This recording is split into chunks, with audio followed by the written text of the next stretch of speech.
Hi everyone, this is Brenda from Mainly Hybrid Homesteading. I apologize, the audio on this video was not on. I only make this recipe once a season, so unfortunately I will be narrating this. I'm using the recipe right on the Marshmallow Fluff container. And this is what I always use for my fudge recipes. This is truly a no-fail fudge recipe.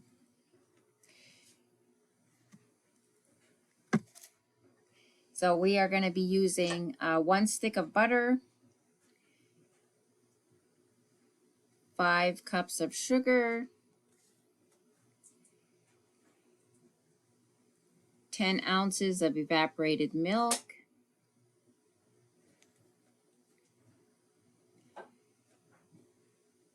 and 1 teaspoon of salt.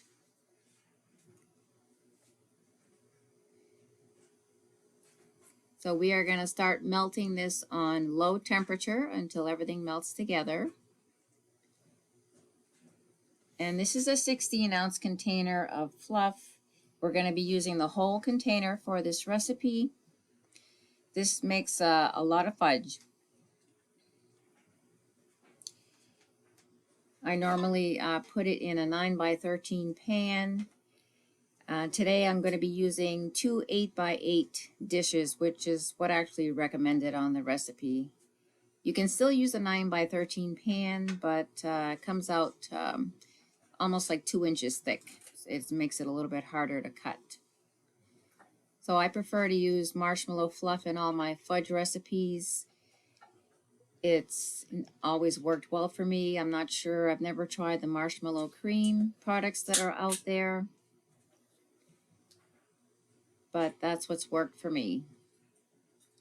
So we are going to let this mixture melt, and we are going to bring it to a boil and boil it for 5 minutes, stirring constantly while it's boiling. And I will bring you back when we're in the last minutes of the boiling. So now we're back. We're at the final stages of the boiling process. You can see how the mixture has changed color and is caramelizing. And we are going to be using the soft ball test to check to see if it's done. I have a glass of cold water ready, and we're going to be dropping a couple drops of the mixture, and if it dissolves right in the water, then it's not ready. And if it forms a little ball, then we know it's ready to finish the recipe. So we're just waiting for the timer to finish up here. Needs a little more time. It is forming some balls there, but I'd like to cook it just a little bit longer. We have our buttered 8x8 dishes ready.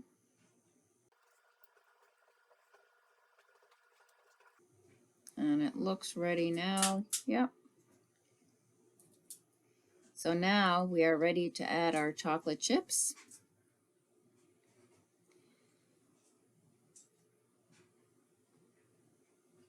We are going to add 2 bags of, we're using dark chocolate chips today.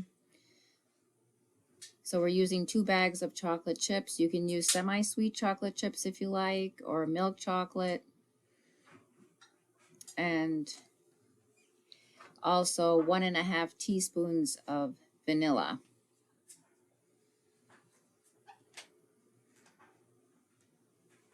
So we're going to blend that all together, make sure it's all mixed well. You could also add a cup of chopped walnuts or chopped nuts to this mixture.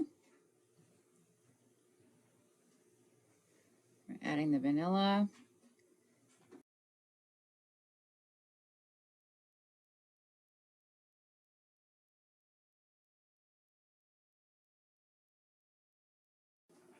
So Be very careful when you're pouring this out. This mixture is very hot.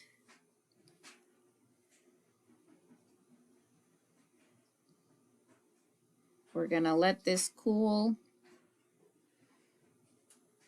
I usually let it cool on the counter first, and then you can put it in the refrigerator after a while. You don't want to put it in right away, because then if you have a Pyrex dish, it might crack from the shock of the temperature changes.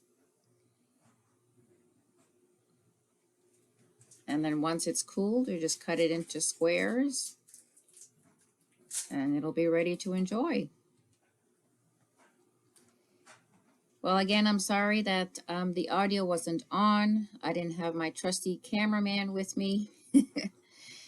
If you do like chocolate fudge, I encourage you to try this recipe. It truly is a no-fail recipe. And if you have any questions, please comment down below. Thanks for watching. Please subscribe, link, and share this video. Bye.